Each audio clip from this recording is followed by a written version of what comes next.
Tell me what sets up the movie.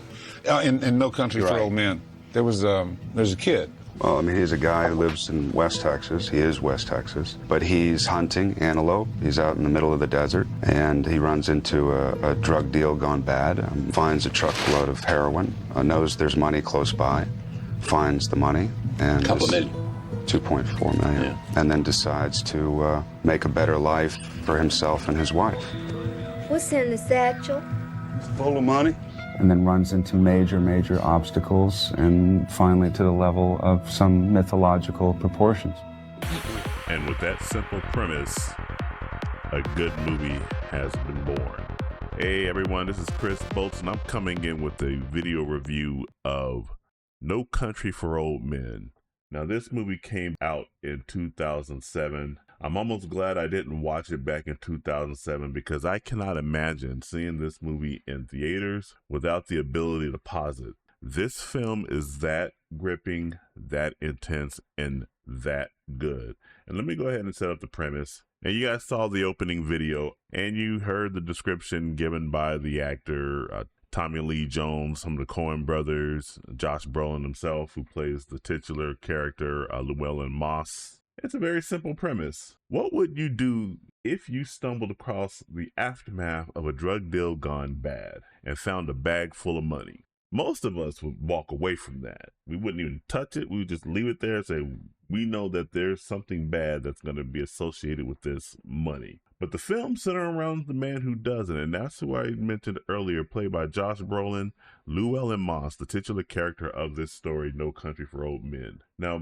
he's out hunting near the Texas-Mexico border when he discovers a violent, grisly scene in the desert. Later, he finds a dead man beneath the tree clutching a satchel with $2 million inside. And where most people would turn back, Moss instead takes that money and makes the choice that he wants to make a better life for him and his wife, and it sets the entire story in motion. Now that leads us to where he gets into a connection with the series antagonist, or rather I say series, I mean movies antagonist, who is Anton Chigurh, who is played by Javier Bardem. Now I've never heard of Javier Bardem, but he played this role perfectly because Chigurh is such a compelling villain, a compelling antagonist. And what makes Chigurh such a compelling antagonist is how he is different from the way we get villains portrayed today. You know, modern stories like to tell us stories to try to get us to sympathize with the villain in some form or fashion. You know, some type of tragic backstory, an abusive childhood, trauma, loss, something like that. But with Chigurh, we get something completely different.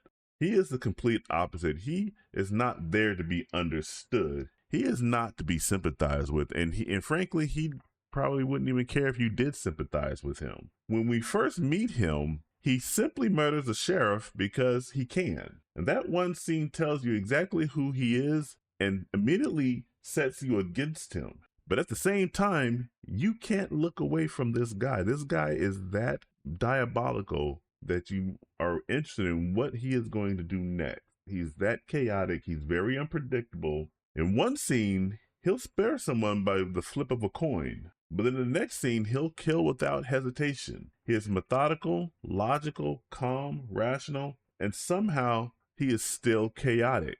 He is a contradiction, and that contradiction is what makes him a compelling, terrifying villain. Now, one thing we don't often see today are stoic, intelligent, resourceful leading men. No Country for Old Men gives us two of them, Moss and Chigurh. They're completely opposite in morality, although we could probably question that because, frankly, should Moss be taking property that doesn't belong to him? I digress on that point. But they are strikingly similar in their resilience and problem solving. When they finally clash, both of them leave injured. And watching how each man handles his wound says everything about who they are. They are, in many ways, two sides of the same coin. One trying to preserve life while the other relishes taking it. If I have one issue with this film, though, it's the ending. It's not because it's bad. It's because it seemed rushed and it seemed like it wanted to get to that finale. but I think this story could have benefited from another 15 to 30 minutes to give the conclusion more room to breathe. That said, maybe that abruptness is intentional. Maybe that's part of the message. I won't spoil it here, but the film doesn't end the way you think it could, would, or should. And that unpredictability is part of its impact. Overall, No Country for Old Men is an excellent movie. It's quiet, brutal, philosophical, and masterfully crafted. I'm honestly glad I finally got around to watching this movie because I know a lot of people have been saying some good things about this movie. And I said, hey, you know what? I'll eventually get around to watching it. I'll eventually get around to seeing it. Well, it's free on YouTube. I don't know, depending upon when you guys will watch this video, it may not be free. So I would highly recommend you get off onto YouTube and watch this movie because it is that good. You will not be disappointed. 9 out of 10 for No Country for Old Men. Have you guys seen No Country for Old Men? What did you think about the movie? Jump down in the comments and let me know what you think. And make sure you like, share, subscribe, turn on those post notifications. All that stuff really does help me out. And remember, this is Chris Bolts signing off, and I will catch you guys in the next video. Take it easy.